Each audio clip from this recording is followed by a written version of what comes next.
কোনো আলাদিনের চারাগ নেই যেটা দিয়ে আপনি যে সুইচ দিলেন কালকেই মার্কেটটা ঠিক হয়ে যাবে।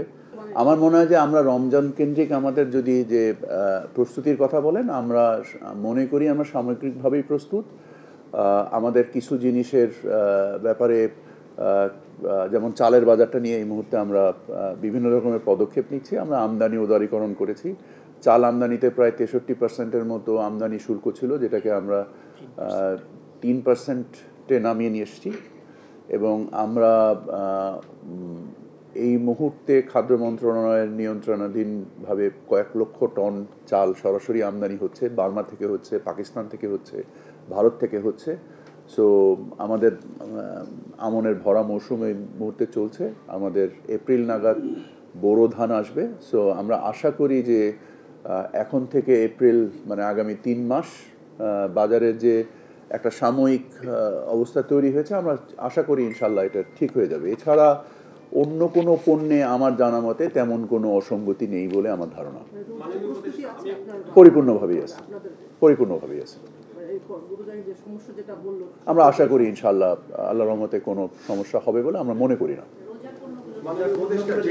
রোজার আগে যেটি আমার সহকর্মী বলছিল যে প্রতি বছরই রমজানের আগে বাণিজ্য মন্ত্রণালয় থেকে বলা হয়, কিন্তু রমজান মাসে আর বাজার নিয়ন্ত্রণে থাকে না। আর এখন আপনি বলছেন যে আমনের ভরা মৌসুম, চালের দাম বেড়ে গিয়েছে। তো আগে তো আমরা শুনতাম সিন্ডিকেট, তো এখন কি আবার সেই সিন্ডিকেটের জায়গায় কি নতুন সিন্ডিকেট তৈরি হয়েছে কিনা, এবং আপনারা আসলে কতখানি বাজার মনিটরিং করবেন? আপনারা সাংবাদিক হিসেবে যদি আমাদেরকে একটু চিহ্নিত করে দেন তাহলে আমাদের জন্য আর একটু সুবিধা হবে কাজ করার জন্য, 1 নাম্বার। আর 2 নাম্বার হচ্ছে যে আমাদের জানা মতে অফকোর্স আমাদের আবহাওয়াগত কারণ, বন্যা এবং বিভিন্ন পরিস্থিতির কারণে হয়তো বা মানে একটা মনে হচ্ছে, বাট আমাদের নিজস্ব তথ্য উপাত্ত বলছে যে আমাদের চালের কোনো ঘাটতি নেই, আমাদের সরকারের মজুদে কোনো ঘাটতি নেই।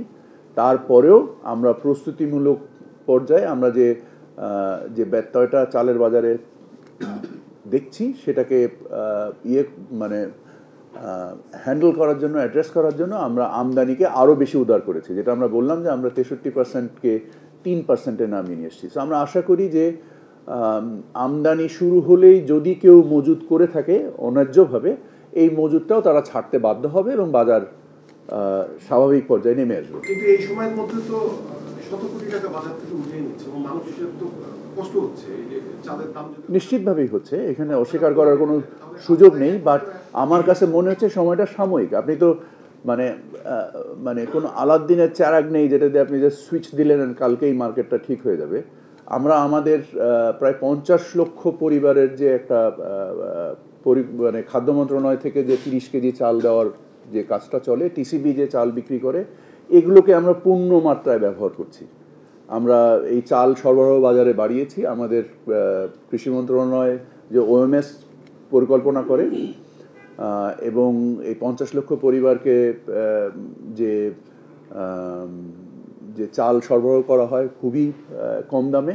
অ্যাট দ্য সেম টাইম টিসিবিও তার চাল কার্যক্রম শুরু করেছে, যেটা আমরা 63 লক্ষ টিসিবি স্মার্ট কার্ডধারী যারা আছেন তাদেরকে টিসিবিও আমার ধারণা এই সপ্তাহ থেকেই চাল দেওয়া শুরু করে দেবে।